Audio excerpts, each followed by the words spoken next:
تو نواز شریف نے کیوں نہیں بنایا؟ بات یہ کہہ رہا ہوں میں. پھر آج کے دن انہوں نے کہا کہ جنرل پاشا اور جنرل رحیم، یہ بھی 2 گھنٹے پہلے کہا انہوں نے کہ یہ کیسے گئے ملک سے باہر. تو میں نے یہی کہا تھا کہ یہ سارے ہمارے جو کمانڈر ان چیفز ہیں وہ امریکہ میں کیوں بیٹھے؟ ہمارے آئی ایس آئی کے جوڈیشل مارشل لا تو نہیں لگا نا، الیکشن ہوئے. یہی تو ہے، ایک آدمی کو پکڑ کے آپ ڈال دیں جیل کے اندر، اس کی بیٹی کو قانون کے مطابق بھی فیصلہ بھی قانون کے مطابق کہتے ہیں کہ وہ کرپٹ نہیں ہے. تو یہی جوڈیشل مارشل لا ہوتا ہے. وہ جوڈیشل مارشل لا لگا کے وقتی طور پر جو بیٹھے عمران خان، اب عمران خان کو کیا حکومت ملی ہے؟ روز نمبر گیم کہ ایک ووٹ ہمارا بڑھ گیا. یہ جمالی سے نیازی حکومت ہے. ایک ووٹ کے ساتھ بیٹھ کے حکومت چلا سکے گا؟ نہیں ٹھیک ہے، لیکن الیکشن کمیشن نے یہ سب کچھ کیا ہے، آئین کے مطابق کیا ہے، وقت پر انتخابات ہوئے ہیں. جی معین الدین صاحب تھے چیف الیکشن کمشنر 77 میں، تو انہوں نے کہا ہم نے بالکل ایک چیز جو ہے ہم نے اس کو کوئی مداخلت نہیں کر سکے. بعد میں جب پتہ چلا دھاندلی ہو گئی ہے تو ہمارے صحافی دوستوں سے نے پوچھا کہ آپ تو کہتے تھے، اس نے کہا بھائی مجھے کیا پتہ تھا، they will bull in the china shop. میں نے تو شیشے کی دکان سجا لی تھی، میں تو سمجھ رہا تھا کہ یہ ساری چیزیں چل رہی ہیں. مجھے کیسے پتا تھا کہ ایک سنڈا جو ہے جو شیشے کی دکان کے اندر گھسے گا، ایک سینگ ادھر مارے گا ایک ادھر مارے گا.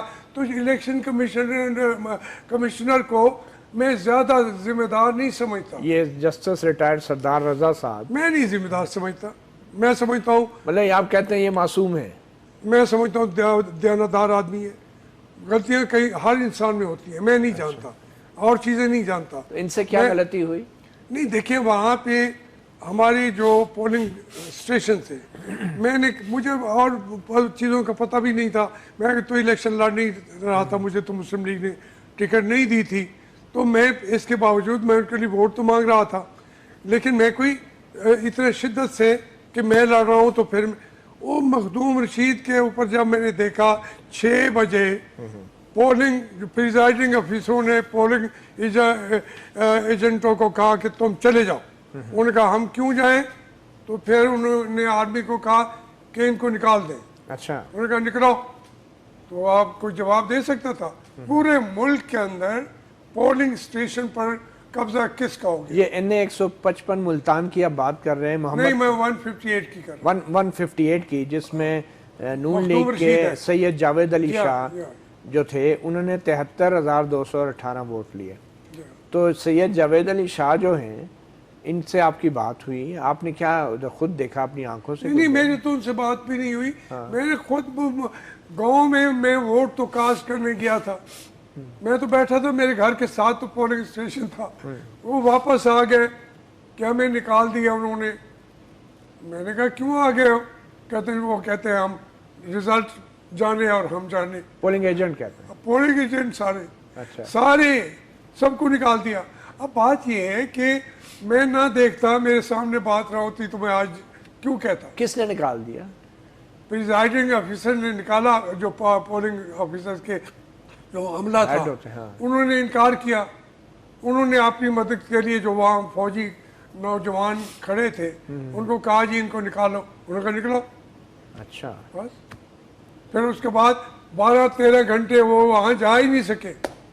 تو رزلٹ تیار ہوتا رہا، ہو سکتا ہے صحیح ہوتا رہا ہو، نہ ہوتا رہا ہو، کون جانے.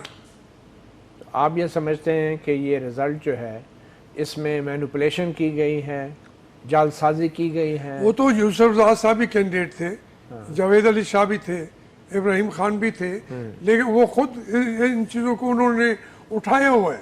لیکن میں تو جو ایک لحاظ سے جو میں بالکل غیر جانبدار آدمی بیٹھا تھا، کسی اس کے سامنے جب پوری کی پوری بات کھل گئی کہ ہم آگے بیٹھے، وہ رو رہے تھے پولنگ ایجنٹ. ٹھیک. تو یہ ایک جگہ پھر جب مجھے پورے ملک سے ہر جگہ سے باتیں آنی شروع کی، مسلم لیگ نون نہیں، وہ چونکہ ایک آرڈر تھا، اس میں جو تحریک انصاف والے کراچی میں بیٹھے تھے وہ بھی رو رہے ہیں. اچھا، جو جہاں بیٹھے تھے. ایک چھوٹی سی بریک لیں گے اور بریک کے بعد ہمارے ساتھ موجود ہیں مخدوم جاوید ہاشمی. مخدوم صاحب، ملتان کے حوالے سے اور خاص کر آپ کے حلقے کے حوالے سے تاثر یہ بھی ملتا ہے کہ آپ کی پارٹی جو تھی شاید آپ کے امیدوار کے اتنا سپورٹ نہیں کر رہی تھی مقامی طور پہ. آپ کے اپنے تعلقات کیسے تھے ویسے؟ میں نے ابھی عرض کیا ہے کہ مسلم لیگ نے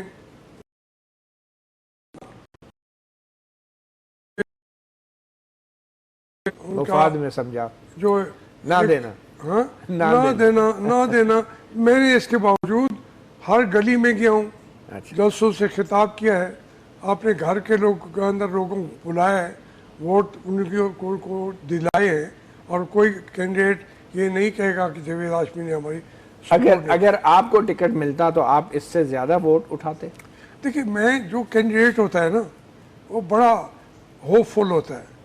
میں تو کہتا ہوں میں ان دونوں سیٹوں پہ، بلکہ تیسری جو تھی وہ اس کے اندر بھی 156 کسی سیٹ پہ مجھے لڑا دیتے تو میں تو انشاءاللہ سیٹ لے کے آتا. اچھا معذرت سے، آپ کے لاسٹ ووٹ کاؤنٹ کتنا تھا جو آپ نے کنٹیسٹ کیا تھا لاسٹ الیکشن میں؟ آپ کی کیا؟ مجھے ایگزیکٹ نہیں ہے، کوئی 40 سال تھے. یہ بائی الیکشن تھا. یہ بائی الیکشن وہ اس وقت مسلم لیگ نے 22 دن بعد میرے حق میں فیصلہ کیا، میں آزاد ہی لڑ رہا تھا. ٹھیک ہے. اچھا، اب یہ جو شاہ محمود قریشی کا ایک حلقہ تھا صوبائی، جس میں محمد سلمان نعیم جو ہیں آزاد امیدوار جیتے ہیں 35,294 ووٹ لے کر، اور شاہ محمود قریشی دوسرے نمبر پہ ہیں 31,716. کچھ تقریباً 3,000 ووٹ کا فرق ہے. تو آپ کے خیال میں شاہ محمود قریشی جو ہیں وہ کیسے ہار گئے؟ اگر اتنی دھاندلی ہو رہی تھی پھر تو شاہ محمود قریشی کو بھی جیتنا چاہیے تھا. یہ کوئی اندرونی سیاست تھی، کیا تھا؟ وہ انہوں نے کہا ہے بارہا کہ میرے ساتھ گیم ہوئی ہے. وہ گیم کا تو وہی بتا سکتے ہیں. میں صرف یہ بتاتا ہوں کہ یہ مسلم لیگ کی جو دونوں سیٹیں شہر کی اور چاروں سیٹیں جو باہر کی، ان کے اندر مسلم لیگ کی پوزیشن سب سے بہتر تھی. وہ تیسرے نمبر پہ آئی ہے ہر سیٹ پہ، تو اور 54 پہ چوتھے نمبر پہ آئی ہے. وہ یہ اس کے بارے میں یہ جیتتے، یہ ہمارے جو کینڈیڈیٹ تھے ان کے اندر کمی بھی ہو پھر بھی شاید جیت جاتے، کیونکہ ملتان بیسیکلی مسلم لیگ نون کا گڑھ ہے. کیونکہ وجہ یہ ہے کہ 3-4 بہت ہیوج جو وہاں کی برادریز ہیں وہ امرتسر کی ہیں، روہتک کی ہیں، نواز شریف کے وہاں سے بھی ہم وطن اور یہاں بھی ہم وطن. انہوں نے کبھی ساتھ نہیں چھوڑا نواز شریف کا. مگر یہ اتنا بڑا میٹرو پروجیکٹ بھی ملتان کو دیا گیا، اس کا بھی کوئی فائدہ نہیں ہوا؟ نہیں، کام تو دیکھیں، میں کلیم کرتا ہوں ملتان کو میں نے 7 یونیورسٹیاں میں نے دلائی. ڈیمانڈ میں نے کیا، کوئی اور کہے گا بھی نہیں کہ ہم نے مانگی ہے، نہ یوسف زار، نہ شاہ محمود صاحب، نہ کوئی اور ہماری مسلم لیگ کے لوگ. لیکن دی تو شہباز شریف نے تھی نا 7 یونیورسٹیاں. ایک بات نہیں ہے، ملتان جس کو 7 یونیورسٹیاں دی. تو پھر کیا ہوا؟ کارڈیالوجی کا پروجیکٹ میں نے ان سے منظور کرایا، وہ دیا. کڈنی کا پروجیکٹ دیا. پھر ان کو یہ بات آپ تھوڑی سی سمجھنے کی کوشش ہے.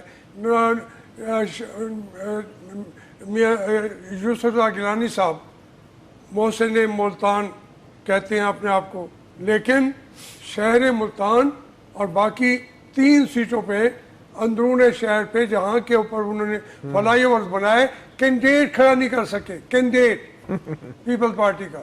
تو اس میں مسلم لیگ کی تھوڑی بہت ٹیکنیکل غلطیاں ہوئی ہیں. میں تو مشاورت میں نہیں تھا، کاش وہ مجھ سے پوچھ لیتے، مجھے ٹکٹ نہ بھی دیتے. خیر وہ تو ایک وہاں یہ گڑھ ہے مسلم لیگ کا، اور یہ آئندہ بھی آپ دیکھیں گے یہ گڑھ ہی رہے گا. ان کی اپنی ٹیکنیکلی چیزیں غلط ہو گئیں. میں عرض کر رہا ہوں نا کہ اس شہر کو وہاں کا ایئرپورٹ بنا ہے انٹرنیشنل، اس کو 1997 میں نے انٹرنیشنل بنوا دیا تھا، لیکن اس کو یوسف زاد صاحب کلیم کرتے ہیں تو کوئی کہتا نہیں ہے، حالانکہ مختلف گورنمنٹ، پرویز مشرف نے 2 ارب دیا اس ایئرپورٹ کے لیے، پھر اس کا جا کے افتتاح نواز شریف صاحب نے کیا، لیکن بنوایا میں نے انٹرنیشنل ایئرپورٹ جس شہر کو دیا، پھر ایگریکلچر یونیورسٹی دی، خواتین یونیورسٹی دی، آپ کو افسوس تو نہیں یونیورسٹی دی. افسوس تو نہیں ہے نا؟ نہیں کوئی افسوس نہیں. اتنے کالج بھائی 100 میرے حلقے میں 3 سکول تھے، تو وہاں ہم نے 185 ہائی سکول بنائے ہیں، تو اس کا 22 کالجز بنائے ہیں وہاں. آپ کو لگتا ہے آپ کے کالجز، دیے گئے کالجز کی وجہ سے شعور اتنا بڑھ گیا کہ آپ کو ووٹ نہیں ملی؟ نہ دے، حق ہے ان کا. دیکھو شعور بڑھ گیا آپ کے کالجز، میری بات سنیں، نوازادہ نصراللہ یہ کوشش کرتا ہے کہ رہے کہ عام آدمی کو ووٹ کا حق ملنا چاہیے، کیونکہ عام آدمی کو 70 سے پہلے تو ووٹ نہیں تھا نا، بی ڈی دیتے تھے، تو یہ عام آدمی کا ووٹ، عام آدمی کا ووٹ.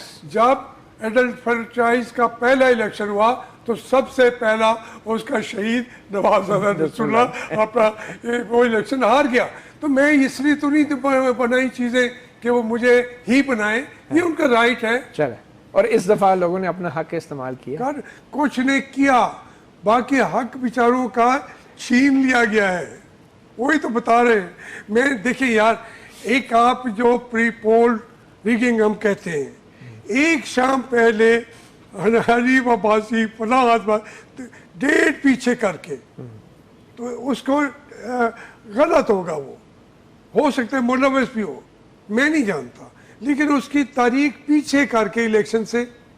دوسری طرف سپریم کورٹ کہہ رہا ہے کہ کسی نئے والے کی کو ہم گرفتار نہیں کریں گے. اچھا یہ بتائیں، الیکشن والے دن آپ کہتے ہیں chief election commissioner justice retired سردار رضا بڑے معصوم ہیں، شریف آدمی ہیں، لیکن ان شریف آدمی نے جو پولنگ اسٹیشن کے اندر سیکیورٹی اہلکاروں کو، فوجی اہلکاروں کو تعینات کرنے کا نوٹیفیکیشن جاری کیا اور ان کو مجسٹریٹ کے اختیارات بھی دیے، تو وہ کس حد تک اس نے متاثر کیا؟ سارے سیاستدان کہہ رہے تھے فوج کی زیر نگرانی وہاں ان کا موجود ہونا ضروری ہے، تو وہ میں کیس، لیکن پولنگ اسٹیشن کے اندر اور باہر کا تو نہیں تھا. میں سردار رضا کے کیس میں نہیں لڑنا، وہ خود اپنے لڑیں گے. نہیں، لیکن پولنگ اسٹیشن کے اندر سیکیورٹی اہلکاروں کا تعینات کرنا آپ کے نزدیک یہ مناسب عمل تھا؟ نہیں، جو وہاں پر جہاں پولنگ بکسا اور وہ اسٹاف تھا ان کو باہر ہونا چاہیے تھا. لیکن یہ میں عرض کر رہا ہوں نا، یہ عمران خان کا مطالبہ تھا، باقی لوگ بھی خاموش ہو گئے. شیخ رشید نے تو پہلے ہی بتا دیا تھا ایک انٹرویو میں کہ اندر بھی ہوں گے، باہر بھی ہوں گے، اور جنرل صاحب نے خود بتایا. بات یہ ہے کہ اتنے یہ حساس مسئلہ تھا، کسی نے کچھ نہ کیا ہو، 6 بجے پورے ملک کے پولنگ ایجنٹ باہر چلے گئے ہوں، تو پھر مجھے جتوائیں یا تمہیں آپ کو جتوائیں، ہو سکتا ہے آپ کا نام صرف ہو، دوسرے دن وہاں پہ آپ منتخب ہو بیٹھے، تو انہوں نے اس میں کوئی ہے اور بھی نہیں تھا نا، نہ پھر فوج دی نہ کوئی اور تھا. فوج تو کھڑی دیکھ بھی رہے تھے، لیکن یہ چیزیں جو ہیں بالکل، سردار رضا خان صاحب بے شک معصوم ہے یا کچھ ہے، میں نہیں جانتا ہوں، ان کو جانتا ہوں کہ وہ بالکل ایک کریکٹر والا چند آدمی ملک کے ہیں، ان میں سے وہ ہیں. تو اگر وہ کریکٹر والے ہیں تو آپ اتنے سنگین الزام پورے انتخاب پہ لگا رہے ہیں، تو ایک بھی غلطی اپنی تسلیم کیوں نہیں کر رہے اگر اتنے کریکٹر والے ہیں؟ ان کو کرنی چاہیے. میں تو کہتا ہوں کہ ذمہ داری انہوں نے نہیں بھی کیا، یا تو پھر آپ یہی بات ہے نا، یا جو آپ الزام لگا رہے ہیں یا آپ میں خامی ہے یا سردار رضا میں خامی ہے، یہ تو نہیں ہو سکتا دونوں ہی ٹھیک ہیں. جو میں کہہ رہا ہوں وہی آپ کا کیمرہ کہہ رہا ہے، وہی آپ کا صحافی کہہ رہا ہے. آج دیکھیں، ابھی 4 اینکر بیٹھے تھے، ایک نے کہا کہ ہم پریٹینڈ نہیں کر رہے، دوسرے نے کہا ہاں نہیں ہم نہیں کرنا پڑتا ہے. اگر 4 اینکر 5واں وہ پریٹینڈ کر رہے ہیں، اداکاری کر رہے ہیں، اداکار بن گئے، اینکر نہیں ہیں، اداکار بن گئے اور بڑے بڑے ہیں. نام میں نہیں لینا چاہتا, نام لوں تو وہ پریٹینڈ کر رہے ہیں, کام کوئی نہیں کر رہا. جو کچھ کہا گیا ہے اس کے آگے سر تسلیم خم کہہ کے پریٹینڈ کر رہے ہیں. لیکن سر تسلیم خم تو بظاہر آپ کے پارٹی کے صدر شہباز شریف نے بھی کر دیا. نہ وہ ایئرپورٹ پہنچ سکے اپنے بھائی کو ریسیو کرنے, اور نہ ہی ابھی تک وہ اپنے بھائی کا بیانیہ جو ہے الیکشن میں وہ مارکیٹ کر سکے. کیا کہیں گے آپ شہباز شریف صاحب کے بیانیے کے حوالے سے؟ وہ جس مراحل سے گزر رہے تھے نا, میں آج بھی کہتا ہوں کہ اگر وہاں پہ ایئرپورٹ پہ, مجھے نہیں پتا کہاں انہوں نے طے کیا, میں اس مشاورت میں بھی نہیں تھا, اگر وہ سیدھا ایئرپورٹ پہ چلے جاتے تو پھر الیکشن سے پہلے ایک پورا خونریز منظر پیدا ہو چکا ہوتا. ہو سکتا ہے انہوں نے سوچا ہو کہ ہم نے الیکشن کو بھی بچانا ہے. چلیں یہ ہو گیا, لیکن شہباز شریف صاحب کا جو بیانیہ تھا, کیا وہ نواز شریف صاحب کا وہی بیانیہ تھا یا مختلف تھا؟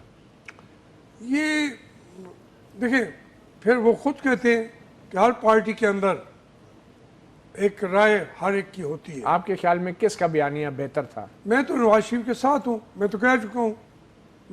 میں سمجھتا ہوں نواز شریف نے تاریخ کا قرض چکا دیا ہے. بے شک ان پر الزامات ہوں گے, کیا انہوں نے کچھ وہ بھگتیں, اکاؤنٹیبلٹی کا اگر صحیح ہو نظام تو اس سے ان کو بھگتایا جائے. انہوں نے تو قرض چکا دیا, ان کی پارٹی نے ان کا ساتھ کیوں نہیں دیا ابھی؟ نہیں, ابھی تو کہاں ہیں شہباز شریف, کہاں ہیں لوگ؟ اتنی بڑی پارٹی آپ کی, اتنا دھاندلی بھی ہوگی آپ لوگ کہہ رہے ہیں, کدھر ہیں لوگ؟ نہیں دیکھیں, جو دھاندلی ہوئی ہے, میں تو اس کے آپ میرا بیانیہ بھی سن لیں. میں کہتا ہوں عمران خان جو ہے یہ پھنس گیا ہے. ایک ایک ووٹ تلاش کر رہے ہیں, ایک ووٹ کے اوپر کوئی حکومت کھڑی رہتی ہے. ان کو کھلانا پڑے گا, پلانا پڑے گا. ان ایم پی ایس کو, ان ایم این ایس کو پاکستان کے وسائل ان پر قربان کر دیے جائیں گے. پھر عمران خان بھاگے گا, پھنس گیا ہے.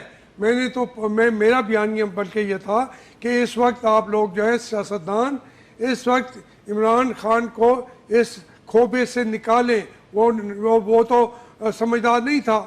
یہ بات میں نے اس کو کہا تھا, تمہیں اقتدار مل گیا جب میں نے دھرنے کے اندر مخالفت کی تھی, تمہیں اقتدار مل گیا, چند دنوں کا اقتدار ہوگا, پھر تم مارے جاؤ گے اور تم بلی کانہ کے اندر بند بیٹھے ہوگے.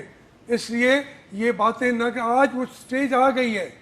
میں آپ سے عرض کروں کہ صرف یہ نہیں, میں نے محترم بے نظیر سے بھی آخری جب انہوں نے این آر او سائن کیا, وہ کہنے لگی کہ ہاشمی صاحب میں کوڑی گولی نکل رہی ہوں.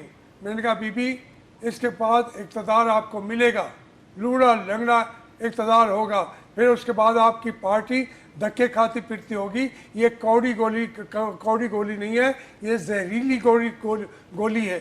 یہی بات میں نے عمران کو کہی تھی, یہی بات آج سیاستدانوں کو کہتا ہوں کہ اس پارلیمنٹ کو بھی بچا دے, کیونکہ اس کے بعد پھر اور کچھ نہیں ہوگا. بہرحال آپ نے اس پارلیمنٹ کے حوالے سے بھی 25 جولائی کے الیکشن سے پہلے اپنے انٹرویو میں ایک بات کی تھی, ہم آپ کو وہ بھی سنا دیتے ہیں. 16 جولائی کو اپنا گریبان میں الیکشن سے پہلے مخدوم جاوید ہاشمی صاحب نے پارلیمنٹ کے حوالے سے کچھ پریڈکشن کی تھی, وہ سنتے ہیں.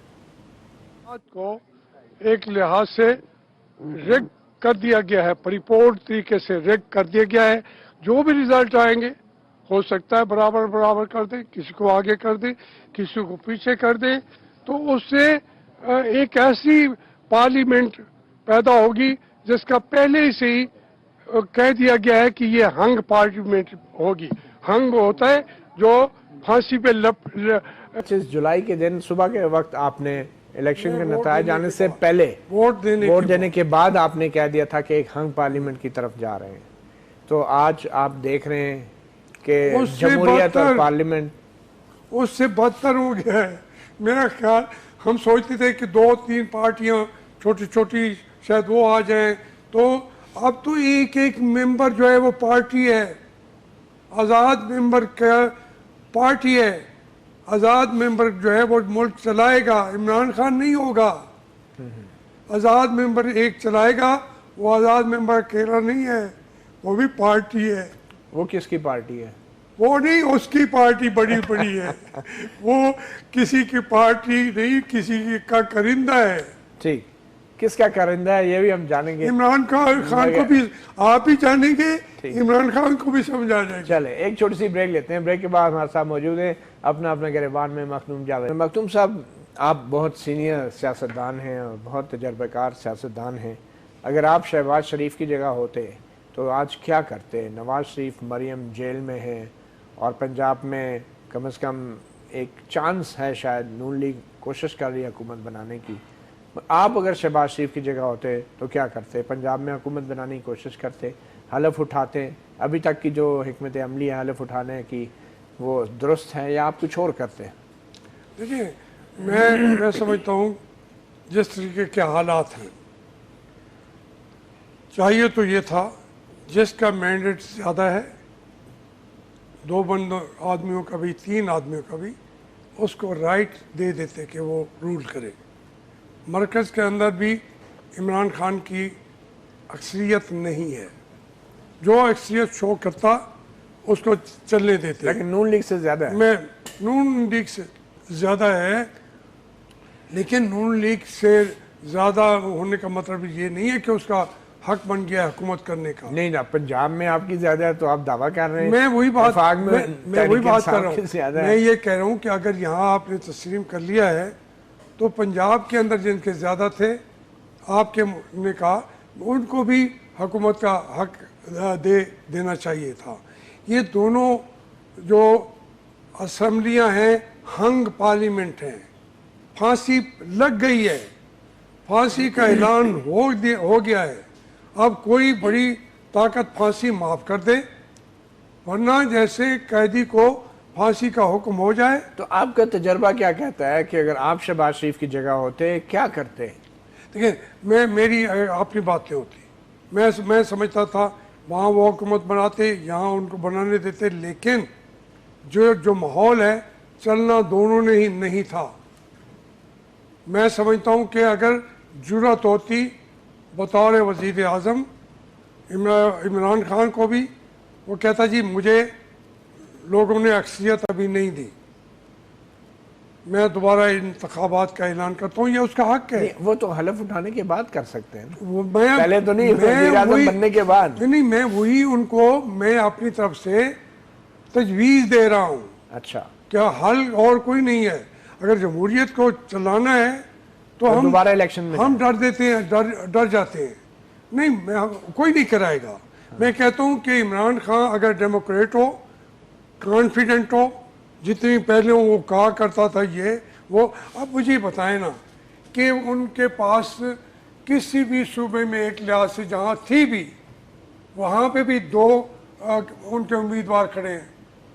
ایک وہ کہتے ہیں ہو گیا نا، وہ تو اندرونی معاملہ ہے. اندرونی نہیں ہے، یہ باہر جب باہر آتی ہیں تو اور خیر جمہوریت میں ہی ہوتا ہے، وہ فائنل فیصلہ ہو گیا، پرویز خٹک مان گئے. اس لیے بہتر یہی ہوتا کہ یہ بیٹھتا، ساری پارٹیز کو جمع کیا جاتا. آپ اگر شہباز شریف کی جگہ ہوتے کیا کرتے؟ میں اگر ہوتا، میں ساری پارٹیز کو اکٹھا کرتا، بیٹھتا اور پھر ان کے مشورے سے ایک پالیسی طے کرتے کہ ہم نے پارلیمنٹ کو کنٹینیو کرنا ہے. وہ تو کر رہے ہیں، وہ تو بیٹھ رہی ہے، اپوزیشن بیٹھ رہی ہے. تو میں کہتا ہوں پنجاب میں آپ کی کیا حکمت عملی ہوتی؟ اس کے اندر بھی پارٹی کی گورنمنٹ بنانے کی کوشش کرتا. لیکن آپ آزاد امیدواروں کو کتنے ریٹ پر خریدنے کی کوشش کرتے ہیں؟ ریٹ پہ ہی تو میں مارا جاتا. میرا ریٹ کم ہونا تھا، دوسروں کے جہاز ہونے تھے، دوسروں کے صبح و شام جو ہے ہواؤں میں، فضاؤں میں، آسمانوں میں، زمینوں میں خون برس رہا ہوتا تو میں تو ہار جاتا. میں کیوں بناتا؟ تو شہباز شریف صاحب کا بھی کوئی قصور نہیں ہے؟ نہیں، اتنا قصور والی بات نہیں ہے. وہ اچھے طریقے سے پالیسیاں چلا رہا ہے. یہ تھوڑا سا لوگوں کو پارٹی کے اندر بھی. نواز شریف صاحب پھر اور مریم جیل میں ہی رہیں گے، آپ کو کیا دیکھ رہے ہیں؟ کیا آپ کا یہ مسئلہ آپ میاں نواز شریف کا ہے؟ یہ مسئلہ آپ بیچارے عمران خان کا ہے، جنہوں نے اندر بٹھایا تھا. ان کو اب سمجھ آ رہی ہے کہ نہ ہم اگل سکتے ہیں نہ نگل سکتے ہیں. یہ ان کی مصیبت ہے.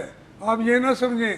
نواز شریف کو ایک لمحے سے پہلے ان کے بس میں ہو تو وہ گھر بٹھا دیں, باہر جانے دیں اور رستے میں پھولوں کی سیج بچھائیں. لیکن نواز شریف نے پہلی ایک مثال قائم کی ہے کہ اس کو لے کے آتے ہیں ہسپتال, وہ کہتے ہیں میں جاتا ہوں جیل. یہ کبھی نہیں ہوا ہمارے ملک میں. میں تو خیر جیل میں رہا, ہسپتال میں آتا نہیں. زرداری صاحب رہی ہسپتال میں, سب لوگ 11 سال ہسپتال میں کاٹ دیے. بہت ایک دو ہمارے لیڈر ہیں جو گئے تو دوسرے دن ہسپتال میں تھے. عمران خان نے مجھے کہا, سب کو کہا, اس نے کہا میں 5-6 دن کے لیے جب جیل گیا تھا تو میں کہتا تھا خدا کے لیے مجھے یہاں سے کوئی نکالے, میں مر جاؤں گا. میں نہیں کہہ رہا, عمران خان کہہ رہا. اس نے کہا میں تو مر جاتا ہوں, جیل میں کون رہ سکتا ہے. تو یہ اتنا آسان کام نہیں. نواز شریف نے جمہوریت کی اس کو افروز کے لیے اس نے تو کہہ دیا میں نہیں رہتا. آپ جیل اور ہسپتال کا فرق نہیں سمجھتے. میں قیدی ہوں, ہسپتال تو آزادی ہے, جیل میں تو موت ہے. جو آدمی موت کو قبول کر رہا ہے تو یہ کہیں کہ یہ ان کو وہ اپیل کرے گا کہ مجھے رہا کرو, بیٹی اس کی بیٹھی ہوئی ہے. تو یہ اتنا آسان بات نہیں ہے, وہ مشکل پڑ گیا ہے. نواز شریف ان کے لیے ایک بہت کو ہمالیہ بن کے کھڑا ہو گیا. اچھا, کس کے خلاف؟ عمران خان کے خلاف نہیں, کچھ اوروں کے خلاف. کچھ اور کون؟ کچھ اور میں بھی اب سمجھدار ہو گیا ہوں. آپ نے کچھ اور کا ذکر کر ہی دیا تو جنرل پرویز مشرف جو ہیں ان کے خلاف ایڈوکیٹ اکرم شیخ صاحب انہوں نے استعفیٰ دے دیا ہے, اس کیس سے مستعفی ہو گئے ہیں, دستبردار ہو گئے ہیں. تو اب تحریک انصاف کی یا عمران خان کی حکومت کو جنرل مشرف کے خلاف ٹرائل کے حوالے سے آپ کیا توقع کر رہے ہیں, کیا پالیسی اپنانی چاہیے؟ نہیں, اصل میں جو عمران خان کی آپ ہائرارکی کی دیکھیں نا, تقریباً 90% 95% پرویز مشرف والی ہے. باقی جو کمی رہ گئی تھی وہ میرا بھائی پرویز الہی صاحب بھی شامل ہو, جن کے بارے میں بہت کچھ کہتے رہے ہیں. It was all cooked. Recipe was there. Recipe was there. It was just. اور اس کے مطابق ڈش تیار ہے. It was being cooked only. اچھا, ریسیپی واز نہیں تو یہ مشرف کے خلاف مقدمہ چلے گا یا نہیں چلے گا؟ کسی کے خلاف نہیں چلے گا, ضرورت بھی نہیں ہے. بھائی مجھے آپ بتائیں, میں عرض کرتا ہوں کہ اس ملک کے اندر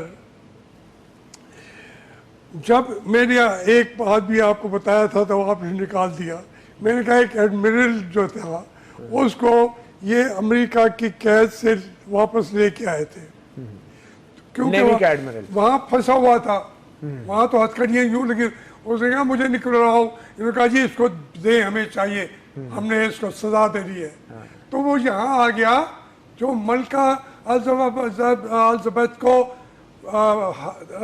دستانے پہن کے کھانا سرو کرتے ہیں نا, وہی دستانے پہن کے یہاں کے ویٹر جیل کے اندر, چمبا ہاؤس کے اندر جہاں راجے رہتے تھے, جیل بھی نہیں, چمبا ہاؤس میں, پھر یہاں سہالہ میں ریسٹ ہاؤس, ان کو آپ تو کہتے ہیں قانون نہیں ہے, ان کے لیے ریسٹ ہاؤس تھا, جیل نہیں تھی. ان کے لیے جیل نہیں ہوتی, ان کے لیے ہاتھوں کو پہنانے کے دستانے ہوتے ہیں. اس لیے ان کے بارے میں کوئی سوچے بھی نہ ان کو مقدمہ چلانے کا. میں بھی توبہ کرتا ہوں, میں بھی نہیں سوچوں گا. تو آپ کیا سمجھتے ہیں کہ مشرف کے خلاف مقدمہ ختم کر دینا چاہیے؟ وہ خود کر لیں گے. وکیل حکومت کا تھا, چلا گیا, یہ دوسرا وکیل رکھیں گے؟ نہیں کون رکھیں گے. کیوں رکھیں گے؟ پہلے جس نے مقدمہ چلانے کی کوشش کی ایک اسی, پھر آپ ایک بات کر دیتے ہیں بھائی یہی مشرف کو ہاتھ کڑیاں لگانے کی خواہش تھی تو اس کا وہ تو چلا گیا. آپ نے کوئی سمجھا دیا ہوتا میاں صاحب کو, آج یہ دن نہ دیکھنے پڑتے. آپ دیکھیں, میں تو مشرف کو چاہتا تھا دل میں کہ اس کو ضرور سزا ملنی چاہیے, آئین توڑا ہے. لیکن میں نے بھی